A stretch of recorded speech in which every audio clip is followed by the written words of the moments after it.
Nobody wants to take time marketing their accounting firm. It's yucky. We all struggle with self-promotion. We don't identify as marketing people. We're accountants. Can't we just go and just do the accounting all day? Listen, there's 100 hard ways to do marketing, but there's a few easy ways. Today we're talking about how to tactically be a broken record, not reinvent the wheel every single time you go out and post. Like most things in life, the hardest thing is starting.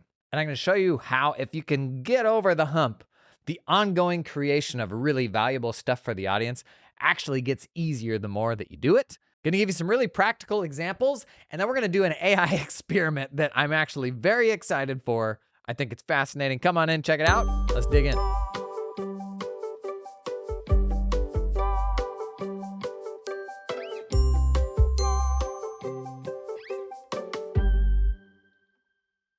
These days on social media, it's actually completely fine. Arguably a better strategy than always trying to be novel and having something new to say is coming back and saying the same thing over and over again. After all, what converts on social media is speaking to very, very specific pains, speaking to finding specific people at like a turning point or at a plateau or at this threshold that a business is trying to get past. If you think about a specific vertical you've served in the past, maybe that's dentists, like, as they're opening their second location for the first time, or as they're hiring an associate for the first time. Maybe it's gyms. Maybe they're opening a new gym. Maybe their gym just hit capacity. They're at these turning points in their business where they might be stuck, or they might see an opportunity, but they're not sure quite how to get there. Cutting through the noise and just the volume of stuff that is on social media. It's about speaking to a specific type of person who is blocked in a specific way, and then finding 100 different ways to speak to that pain. And almost all of us, even if we don't engage in social media for our firm right now consistently, almost all of us have had these start-stops in the past, and we've tried it before, right? And if you're going to post something today, unless you've got something front of mind, and it's just one of those days where it's flowing, and if that's the case, great, capture that, because for most of us, those days, myself included, are few and far between. But since it's probably not one of those days, the best place to start is usually looking backwards. What's stuff that you've done in the past? Oftentimes, when we are getting started, we'll do this like big high effort post or video or something like that might find some people and might be helpful, but could also be repurposed into 10 to 15 different things, more bite-sized versions. That blog post that you put a bunch of effort and thought into. There's probably 20 client stories that led to that one blog post. 3 audits, 10 trainings that you went through, CPE stuff that you went through that led to everything that was in that one blog post. But to break that up into more bite-sized bits of content, things that people can relate with, things that will stop people scrolling because they'll be like, oh, that's a person like me. Like, that's a story of someone who's in my situation, or that's a pain that feels very specific to me that I don't see many people talking about. Chunking out that past piece of thing, chunking out that past thing that you already made, that's oftentimes the easiest way to put something together. But we usually don't. And this is a product of the spotlight effect, that you think that everybody sees the things that you do. They don't. You think that everybody cares. They don't, which is actually great news, that nobody gives a hoot about what you're doing. They only care what you can do for them. And we're also blocked by the fact that we just can't get our heads around how big the world is, how many people are out there. We see a lot of the same faces on social media in our own feeds, and we think that like there is this bubble, and that is as far as your content is ever going to reach. Well, that's just not the case. There will always be more people. I mean, even for the biggest mega social media celebrities, there is more people that they are still finding every single day.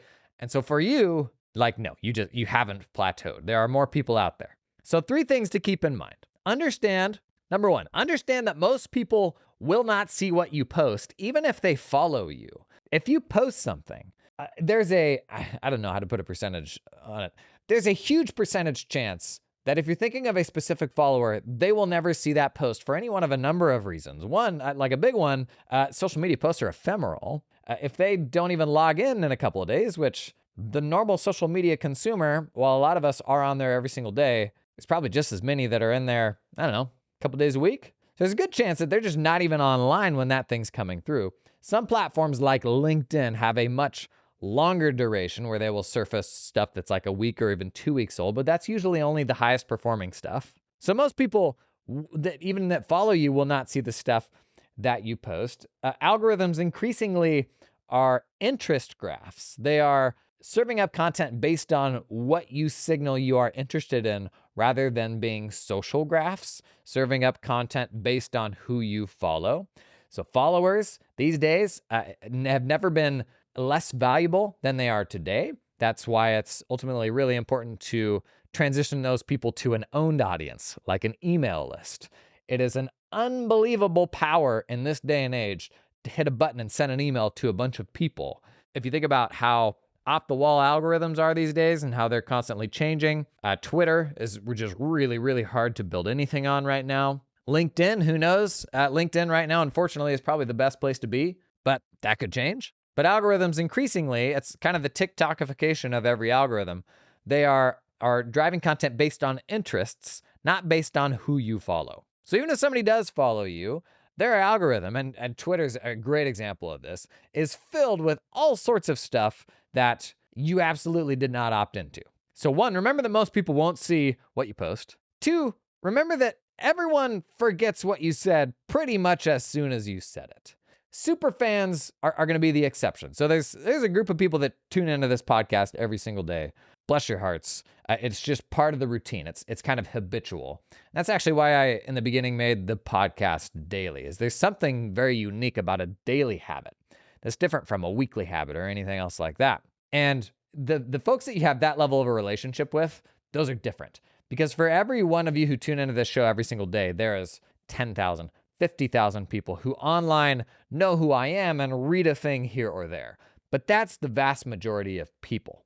And for those people, they will read your post and 5 minutes later, they will have completely forgotten about it. So if you post something very similar a week later, 3 weeks later, whenever it is, all they care about is this providing me value in where I am today, which might be a different place than they were a week ago or a month ago.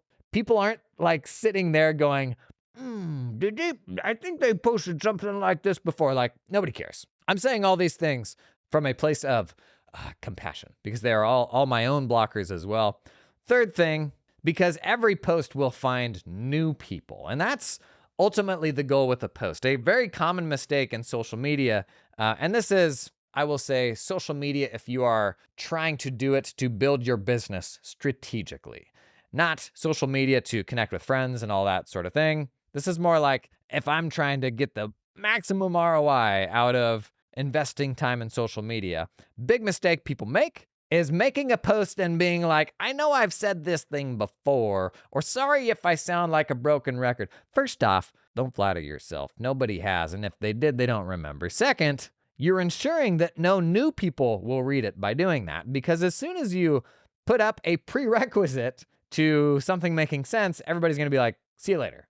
Like, if you put episode 2 on a YouTube thumbnail, nobody's going to watch it unless they've watched episode 1. And that framing of, sorry if you've heard this before, or I know I just talked about this last week, anything you reference beyond the scope of just the value of that post is going to feel like a prerequisite and is going to make people just leave. So assume every single post is your first ever post into a new audience. In many cases it is. And doing the opposite, like framing it in terms of the inside jokes or the thing you said last week, it's just going to find a very small number of people. Now, again, this is like business social media advice. If you're doing this stuff for fun, if you're doing it to go super deep with the inside joke people, and I definitely do this sometimes, that's kind of a different story. Okay, 4 ideas for how to repurpose stuff that you've already done in the past. Number 1, turn your longs into shorts. And this is one of my favorites. You do like a podcast or something like that. Within that podcast,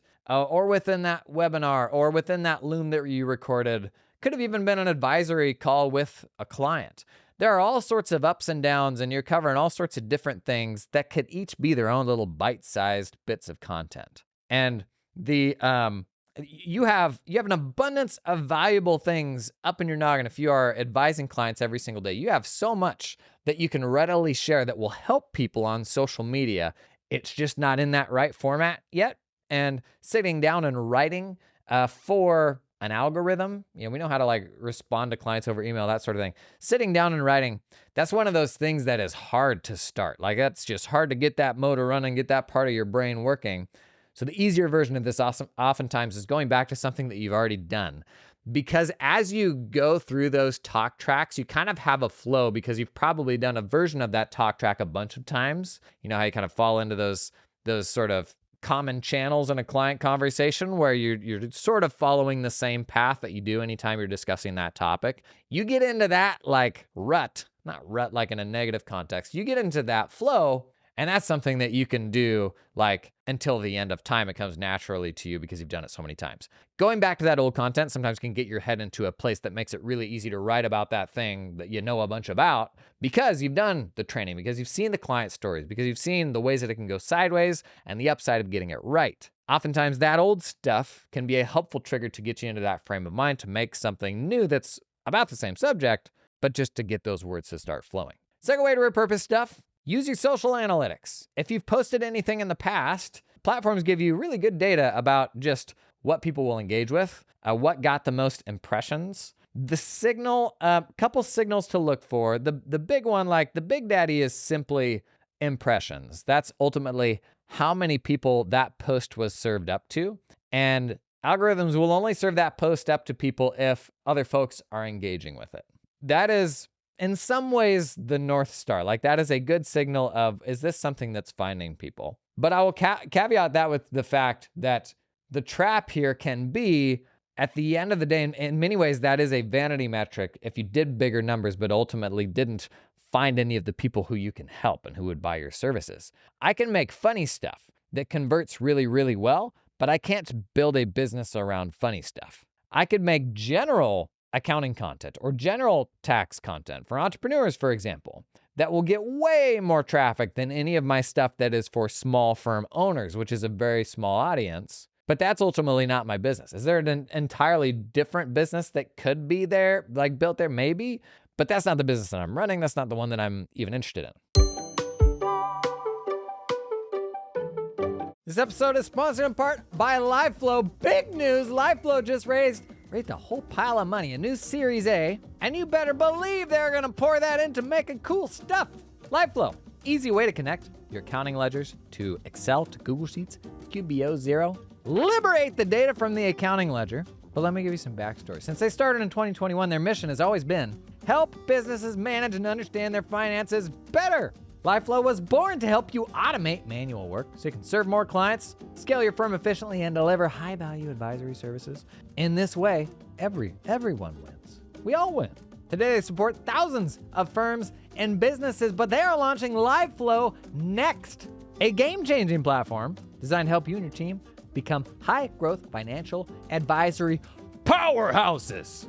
Whole bunch of new stuff coming there that I'll be telling you more about in the coming weeks, okay? Lots of fun stuff happening at LiveFlow. Check out the link down in the show notes. This episode is sponsored in part by TeamUp, who helps you find talented accountants in the Philippines. Conversation online, I actually realize a lot of folks, when they think about offshoring, what they're actually thinking about is delegating work to a group that then does the work and gives you the work back. Because most of the offshoring failures I've heard, they said, the work quality wasn't good enough or something like that. And that is why the only way I ever touched offshoring was just hiring my own people, just like I do onshore. I honestly don't want to chuck my work into a black box and just hope that the quality comes back how I want it to. I just want to develop people and I want them to work with me. That's what TeamUp helps you do. They got recruiters on the ground in the Philippines that will find you really talented people and you develop them just like anybody else that you do in your team. And I think that's actually a big misnomer with how you offshore these days. And it's probably because a lot of the cold outreach, even though it's coming from people saying, I will do your bookkeeping, these are personas that offshore groups use to pull more work into that offshoring service. And you go down that path, you get into the sales process, and you get their very best person who will dazzle you. And you're like, oh, this is great. And then you send them 10 times as many projects. And it goes to the back of the office, and you're like, this sucks. What have I done? The solution? Just hire people. Test them before you hire them. Train them. It's not any different than hiring people onshore. It's what I did. You want to get started? Talk with the folks at TeamUp. Link down in the show notes. Another metric to keep an eye on is how many people are saving a post. And different types of platforms have different versions of this. Like on Twitter, that's a bookmark. TikTok has its own version of bookmarking. That is a super powerful signal that I wish the algorithm actually rewarded more, because it's ultimately like somebody signaling there's something of value here that is so important that I need to circle back to it. I've had some of those posts on Twitter recently where the metrics are not all that impressive. Like you may have 50 likes or something like that, but if you drill into the post so it will show bookmarks, there may be like 150 bookmarks, and you're like, okay, like this is something that is getting people's attention and getting them thinking. That's what actually matters, is are you getting people thinking, the audience that you want to work with? And then just like anecdotally, did it lead to interesting conversations? Did it lead to engagement from folks that you want to engage with? Social media at the end of the day is about building human relationships. A fun part of running a small firm is that social media and how you reach people is not strictly a numbers game. It's not just all about the data. It's about, oh, this is a smart person that this post found, and it led to me having a DM conversation with this smart person and a Zoom call with this smart person. At the very least, maybe I learned something. Maybe they have a network and I started getting connected there. Like I have so many examples of that where I've gotten pulled into different networks that I wouldn't have otherwise gotten into just because we had a smart conversation on social media. Like that's the cool opportunity.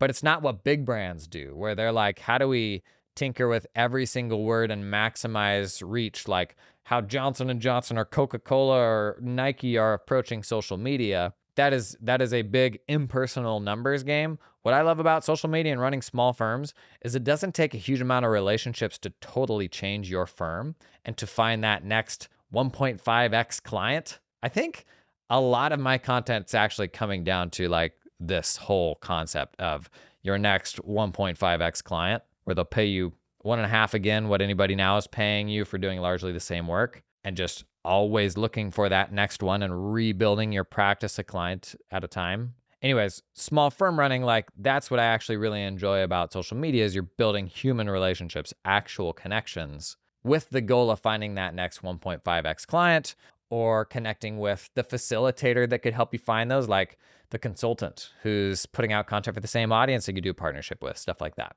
So number 2, look back at your old social media analytics. See what worked. Don't be afraid to rewrite, modify, like use that as a draft for the post or whatever content it is you're working on that day. Number 3, use AI to remix those past things. I've shared before, what I do pretty commonly is I'll take the transcript from a daily podcast, I'll put it into an AI tool. I still think Claude is the best at this, Claude.ai. I'll put the whole transcript into there and say, give me a list of 30 non-obvious insights from this podcast. You got to prompt it to not give you something generic, because always remember, language models are probabilistically generating the next word based on what all the previous words are. So without any specific instruction, what it will give you is always going to be vanilla. It'll be professional sounding oftentimes, and it'll be grammatically correct and all that, like better than our own writing in many ways, but it won't be particularly interesting. So you have to suss that out via prompting. And the framing that I often use is look for non-obvious insights. And then usually I will say, provide the direct quotation so that it gets me back to that frame of mind of the thing that I said, so I can kind of remember where I was at. And then I will say, like, give me kind of a short, pithy version of this that's kind of a more concise way of saying it. Because if you see the transcript of yourself talking verbally, it's not at all the way that you like type and write the words out of mouth, much less concise than words on paper. So I'll have the AI grab the exact quotation of like those non-obvious points and then try to rewrite it into something more concise. And I don't know that I ever actually just use what it gives me word for word. The goal is to just get into a frame of mind to grease the skids of doing that thing yourself, because it's the getting started, getting over that initial hump is always the hardest part. Okay, number 4 here, last idea, and then this demo I'm going to show you is wild. Number 4, make a long version of a high-performing thing and use the same hook. So for any given concept, you could have a 30-second version of it, a 3-minute version of it, a 30-minute version of it, a 3-day version of it.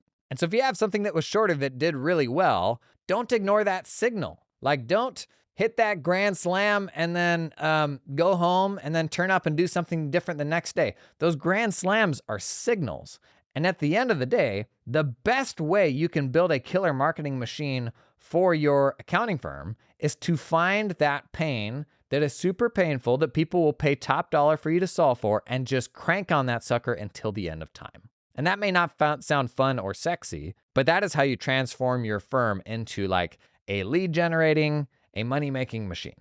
Because if that problem will pay you better than the problems you're currently solving for clients, and you can repeat that and pull people through that same flow and get your stories and your frameworks around that problem nailed so that you can train them to other people. You can have salespeople working off of the scripts that you provide that know that framework in and out.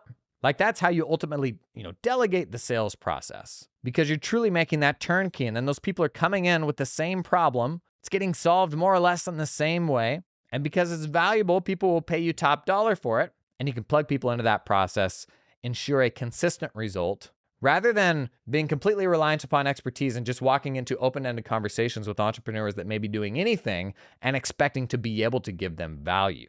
That requires a lot more of someone, obviously infinitely harder to standardize, and then the people coming to you will assign wildly different values to the advice that you give them. So if you hit that home run, if something feels like it really strikes a chord with somebody, that's an important signal that we need to circle back to and continue to refine and continue to hammer on. Because those social media posts, if every single one is feeling around in the dark trying to find something, then it's not necessarily taking you anywhere, right? A big percentage of them should be repeatedly hammering on the things that have worked best in the past, just being consistent.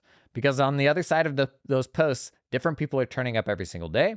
You're finding the same people who are maybe in a different frame of mind, where today they're more open to it. But of all of the things that you could talk about, the thing you talk about tomorrow, the most likely good version of that is the best thing you've done in the past. So let's not overcomplicate things. That's a great place to start. Okay, on to this demo. I've talked about this a little bit in my content. I'm very excited for this. Notebook LM. It is a tool developed by Google, and it's actually a really cool interface. Basically, you can attach any data sources you want to it and have a chat conversation with it. It's not something that I would use for like client information or anything else like that right now, but research, for example. Right now, the limitations are you can attach up to 50 files, each with up to 500,000 words each. But you can also point it to like YouTube URLs and it'll pull the transcript, upload PDFs, website URLs, and then have a chat conversation with an assistant that is trained on all that information. Super easy to use, cool interface. And the wild thing that they released 2 or 3 weeks ago, the people are still kind of like, whoa, this feels interesting, like something different. They released, basically, it will generate a podcast conversation between two people about that subject matter. And I didn't I didn't play with it for about a week and a half because I'm like, that's kind of dumb. That just feels like a regurgitation of maybe something you already know, or just creating information for the sake of information. Like, how is that valuable to me? And then I started seeing more use cases, like there's a study that maybe you're struggling to understand, or some really complex stuff. And it being broken down into a more conversational format that like picks apart specific pieces of it actually kind of becomes an interesting way to learn more about it. And then I listened to a couple of these things from end to end, and it is really weirdly engaging. Like, these are not real people. This was generated by a machine. Why is this like somehow compelling? And some people now think that Google have potentially stumbled into something significant here, because it's just like I don't want to, maybe enjoyable isn't the right word, but it's a whole lot better than reading output in a chat box from a AI assistant. So here's what I did in the spirit of repurposing content. Anytime somebody comes to me and says, how do I find better clients? How do I build an accounting firm from scratch? Whatever it is, I've got a little playlist of 4 Daily Pod episodes where we've gone through building a firm from scratch, or rebuilding a client list from scratch, going out to new media, attracting better paying clients, that whole thing. We're partnering with consultants and creating a report that these people will want to download that will get you their email address. That old podcast episode, if you've been around, you know what I'm talking about. I put those 4 episodes into Notebook LM, and it generated a 10-minute podcast of people discussing the best ways to build a better client list. We're going to listen to that now. I think it's absolutely fascinating. I'll interject with my commentary. Really interesting future versions of this is them becoming interactive, being able to hop in and actually talk with the podcast host. Imagine, and we've already had versions of this, but there will be much better versions of this in the near future. Imagine me having 2 hypothetical co-hosts where in a much more real-time way, we're like bouncing around ideas and building on things, as opposed to what we've done in the past, which is kind of just like a ChatGPT conversation and then you put a voice on top of it. Anyways, let's dive into this. I think it's really interesting. I haven't listened to this yet. Basically, they're going to give their commentary on those 4 podcast episodes about building a firm from scratch. Today's episode is sponsored in part by Cloud Accountant Staffing. They're going to help you find super talented accountants in the Philippines to come work for you. Biggest thing I learned in the process of hiring Filipino accountants to come work for my firm, about half of the last 10 hires I made were in the Philippines when I was running my firm. Biggest thing you learn, they are completely normal people with families and lives and are incredibly capable and moldable, and they can pretty much do anything your onshore team can do. I don't know why that is. And there's something about it that is uniquely American. Oftentimes we associate offshore work with like junior level stuff, entry level stuff. Probably because support calls and stuff like that go offshore. But boy, did we have people doing technical stuff. So I'm just gonna show you this resume. This is a real resume. The one of Cloud Accountant Staffing's recruiters in the Philippines were able to bring to a firm. This guy got his bachelor's in accounting 3 years ago. Been spending the last few years doing U.S. tax prep.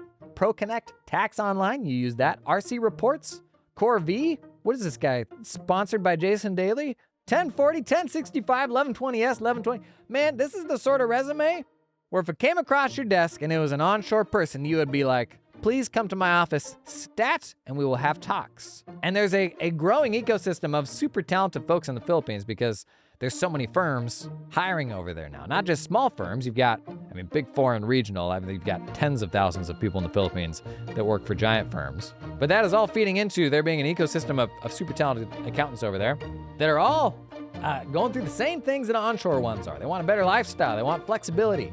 They want a lot of the things that small firms can offer. And Cloud Accountant Staffing can help you find some good ones. Learn more, check out a link down in the show notes. This episode is sponsored in part by Financial Sense, because WorkflowCon is back, baby, with the theme, Freedom to Scale. Unlock your firm's potential for operational freedom and profitable growth. It's happening October 22nd and 23rd. Virtual conference, totally free, not just for Financial Sense users. This year, they're helping firm owners remove themselves from the day-to-day routine so they can stop being the bottleneck in their firm. Systematize it so it can run without you, giving you the freedom to focus on scaling. Standardize your processes to empower your employees and improve client satisfaction. Scale your firm, whatever that means for you, hiring new staff, getting acquired by PE. Huh. Get that out of my ad read. Work 10 hours a week and travel, or hit $1 million in revenue. Bunch of smart people are going to be there speaking. Don Brolin, Sabrina Paris, Kelly Roars, Nancy McClellan, Erica Good, Chadwick Davis, Blake Olives, Brandon Hall, Keela Hill Trawick, Kelly Parker, a lot of people we've had on this pod, Logan McGrathman, Ryan Lozanis, and others. Fun virtual conference, really. I'll put a link to register down in the show notes. Check that one out. Hey, everyone. Ready to dive into something kind of interesting today? Let's dive in. Always. So, we all know building a successful firm, especially in accounting, can feel like, a marathon, right? Yeah. You're racing against the competition, trying to keep up with tech that changes every 5 minutes. True. But what if I told you one of the biggest keys to success is actually shrinking your focus? It's funny, right? You would think casting a wider net would bring in more clients. Right. But narrowing your focus, becoming the expert in a specific niche, that's where the magic happens. Jason Daly, he talks about this a lot. I've been kind of digging into some of his videos. They and he think had this my name one is line Jason that really Daly. stuck with me. He said, a more profitable accounting firm has more specific clients that will pay more. And that's the key difference, right? You're not just attracting any client who walks through the door. You're attracting clients who understand and value your specialized knowledge. Okay. Just to reiterate the context, if you're very confused right now, these are 2 AI-generated hosts discussing past episodes of the podcast, totally on their own. I did not script this or anything. This is fascinating to They're me. willing to pay a premium because you're not just an accountant, you're their accountant, the one who truly gets their business. Okay, so that makes sense, but how do you actually find that sweet spot? Right. In one video, Daly uses this example of specializing in accounting for summer camps. Okay, so we're starting to see some of the issues already. He thinks my name is Jason Daly. It will get stuff wrong. They've said that they're going to add more steerability to it so you can give it direction on I want you to specifically discuss these topics, or here's some additional context that may help. But it's already somehow compelling. Now, I don't know about you, but when I think summer camps, I think s'mores and sing-alongs. Not exactly. high finance. And that's the beauty of it. There are these hidden pockets of opportunity everywhere. You might not think summer camp screams, lucrative business. Right. But Daily breaks down the numbers, and it's actually a multi-billion-dollar industry. Wow. And with that comes, a lot of complexity. It's funny you should mention complexity because Daly actually talks about this. He has kids himself and said, I can't imagine very many things more anxiety-inducing than being responsible for hundreds of children at a time. Yeah. And this is a guy who loves numbers. Yeah. So if, running a summer camp stresses him out, I imagine do. what those camp owners are dealing with. Exactly. They're juggling That's a great point. regulations, staffing, logistics, not to mention the financial side of things. Yeah. They need someone who understands the unique challenges of running a summer camp, someone who can help them navigate, the financial weeds and ensure their business thrives. Why So is you're not this just so an accountant, you're interesting? like a trusted advisor, a partner who truly understands their world. Precisely. And it goes beyond just the camp owners themselves. Remember that ecosystem we talked about? Yeah. Think about all the businesses that cater specifically to summer camps. You've got software providers, equipment suppliers, insurance companies that specialize in camps. Right. Each of those businesses needs accounting services too. Oh, wow. I never even thought of it that way. So by specializing in summer camps, you're not just tapping into one market, you're tapping into an entire network. Exactly. And that's the power of niching down. You become part of a community, a go-to expert within that ecosystem. It's not just about crunching numbers, it's about building relationships and becoming an integral part of an industry you're passionate about. Okay, so you've convinced me. Niching down makes a lot of sense, but let's talk about the how. How do you actually connect with these ideal clients? It's not like camp owners are hanging out in the accounting aisle at the bookstore. Right. You're right about that. They're not exactly scrolling through spreadsheets on their summer vacation. That's where a little creativity comes in. Okay. Daly talks about this idea of niche watering holes, those places where your ideal clients congregate. So online forums, industry events, places like that. Exactly. Think about it. What's one thing almost every industry has these days? Besides a healthy fear of tax season. Besides that, associations. Oh, Daly points out there's an Oh. association for everything under the sun. right. And they're gold mines for connecting with your niche. Right. Like the American Camp Association we mentioned earlier. They have webinars, conferences, even an accreditation program for summer camps. And each of those is an opportunity. Wow. Imagine sponsoring a webinar on, financial best practices for camp owners. Sure. Or creating a downloadable guide to help camps navigate the accreditation process. Yeah, you're not just slapping your logo on a banner ad. You're aligning yourself with an organization they already trust. And trust is huge, especially when you're dealing with people's finances. Right. Another strategy Daly talks about is the power of valuable content. Okay. This could be an ebook, a series of blog posts, even something as simple as a checklist tailored to the specific needs of summer camp owners. I love that idea. It's like you're saying, hey, I understand your challenges and here's some free help to get you started. Exactly. You're demonstrating your expertise, building credibility, and positioning yourself as the go-to resource for their specific needs. And with today's technology, you can amplify that reach even further. Oh, yeah. Think about it. Niche Oh, yeah. podcasts, online communities, social media groups dedicated to running summer camps. You can even partner with industry-specific software companies. Well, that's a good one. Daly mentioned that he found this software platform called Upper Hand, which is specifically for sports facilities and camps. They've got a huge user base and are always looking for valuable content to share with their audience. Exactly. You could write a guest post for their blog, collaborate on a webinar, even explore setting up an affiliate program where you get a commission for every new customer you refer to them. It's a win-win for both of you. You're Yep. tapping into their existing audience, and they're providing even more value to their customers. So we've covered a lot of ground here. Finding your niche, connecting with those ideal clients. But I remember Daly also talked about the importance of refining your niche. What exactly did he mean by that? This is where it gets really interesting, and it's something most people don't even consider. Okay. He uses this great example of a colleague whose business just exploded It's very after they were complimentary. mentioned in a YouTube video aimed at, wait for it, caddy Wait for it. insurance providers. Caddy insurance. I didn't even know that was a thing. Right. But it illustrates the point perfectly. Yeah. Sometimes the real gold is hidden within those seemingly obscure sub-niches. Wow. Think of it like a tree. Okay. You start with a broad niche, Okay. like accounting for fitness businesses. Okay, I'm following you. But then you discover branches, sub-niches within that broader category. Right. Instead of just gyms, you could specialize in boutique fitness studios. Okay. Or maybe you focus on gyms that cater to, a specific clientele, Right. seniors or athletes. You could even niche down by service, Oh, wow. becoming the go-to expert for gym payroll or helping fitness businesses navigate the complexities of opening multiple locations. So it's Did I about say all that? That's understanding pretty those good stuff. micro needs within the larger niche. Precisely. Okay. Daly even shared a story about an accountant who found incredible success specializing in taxes for professional golf caddies. Golf caddies.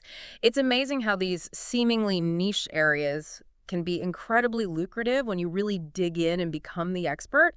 But how do you even know where to start with this whole sub-niche thing? That's where observation and a healthy dose of curiosity come in. Okay. As you engage with clients in your niche, pay attention to their pain points. What are they struggling with? What questions are they asking? What keeps them up at night? Yeah. Those are your clues. So it's not just about picking a niche and sticking with it blindly. Right. It's about constantly exploring, experimenting, and refining your focus as you learn more. You got it. It's an ongoing You journey got of it. discovery. Right. The more you learn, the more you realize there's always another level to explore. Right. And that's what makes it so exciting. You're not just building a business, you're constantly evolving and discovering new ways to provide value. It reminds me of what Daly said about niching down being like a form of protection. Right. With AI and these big online platforms popping up, it's easy to feel like you're getting lost in the shuffle. It's true. Those platforms are great for, general needs, but they can't replace the human touch, especially when it comes TurboTax, anyone? to specialized knowledge. Right. Imagine trying to explain the ins and outs of, say, mobile cryotherapy regulations to an algorithm. I don't think What? TurboTax has a form for that. So by going deep into a niche, you're not just like future-proofing Did your he business, just- you're becoming Did he just say, I don't think TurboTax has a form for that? That is a sick burn. irreplaceable. So where does this leave us? What's the takeaway for our listeners who are thinking, okay, this all sounds great, but how do I actually apply this to my accounting firm? I think Daly nails it when he talks about finding that intersection between your passion and a real market need. It's about unearthing those hidden gems, those niches where you can truly shine as the expert. He also had this great suggestion to get the ball rolling. He said, Google how to start your niche business. Yeah. You might be surprised by what you discover. I Yeah. tried it myself with Goat Yoga, just out of curiosity. Let's just say the opportunities are endless. Exactly. And remember, it's not about having all the answers right away. Did he just say that he Googled how to start a goat yoga business? I think he did. Right. It's about asking the right questions, being open to new possibilities, and as we talked about, constantly refining your focus as you go. Think of it less as climbing a ladder and more like exploring a jungle gym. Yeah. There are multiple paths you Ha, can take to reach yes. the top. That's such a great way to put it. So to wrap Innocent. things up, what would you say is the most important thing for our listeners to remember as they embark on this niche-finding adventure? I think it boils down to this. You have unique knowledge and experiences that are incredibly valuable. Don't underestimate the power of your expertise. By embracing a niche and becoming the only one who does what you do, for the specific people you serve, you're not just building a business, you're crafting a fulfilling career that lights you up. I love that. And who knows, maybe someday you'll be the go-to accountant for like underwater basket weaving instructors or Nice. professional thumb wrestlers. There you go. The possibilities are truly endless. Thanks for joining us on this deep dive, everyone. Until next time, happy niching. Okay. Isn't that just wild? Like, why is that? I don't know if compelling is the right word, but there is something interesting about it. And we've talked about this with other AI stuff before. Ultimately, if you just ask AI to spit out a thing, it's going to be very generic and not very interesting. If you put AI on top of your own stuff that is interesting, AI can make interesting. I'd argue that's interesting. That's a good chat because the underlying stuff is some non-obvious points and some kind of mind-expanding concepts. But why are two AIs talking about this who don't know how to say niche? Why is that so interesting? This is fascinating to me. I don't know the ways that we're still kind of thinking about what are all the ways that you could use this. Definitely chucking in, it's a form of summarization. Chucking in like big bodies of text, like that's an interesting way of consuming things. I'm very interested to see how they continue building on it. Any interactivity oh my gosh, if we could have a conversation with those two people, if that conversation plays out like it does, but you can interject and add to it, you think about just how good the ChatGPT advanced voice now is to have actual conversations with people playing roles like that. Like, we are so close to that, like less than 12 months. That is so interesting, not just in business context, but in personal context as well. Like for, a lot of folks brought up the elderly with the ChatGPT advanced voice stuff. But wow, how odd is that? I thought about, I may do this week. I thought about on Friday posting on social media a podcast about my podcast that week. And it's like a summary of the whole week of podcasts in a 10-minute podcast. And honestly, it's almost like a condensed version. Like if you weren't going to listen to the whole podcast and you wanted to get a week of Jason Daly in 10 minutes, it kind of has value, right? Like if that's the only way that you can consume it that way, that's kind of interesting. But I'm fascinated to see what this develops into. If it's almost like a whole new paradigm of consuming AI-generated stuff, I don't know. Very interesting. I'd love to know your thoughts. Drop a comment down below. If you're thinking about talking more about what you do, especially if you're a U.S. tax person getting past the deadline now, if you're thinking about how to more consistently get out there with what you do, get creative. Maybe there's something dumb to do with this Notebook LM podcast thing. But look to the past and what has worked before and what you see is working for other people. Use that as a signal for what to do today so that you're not putting it on your back every single day having to reinvent the wheel. Thanks for coming and hanging today. Until tomorrow, I'm Jason Daly.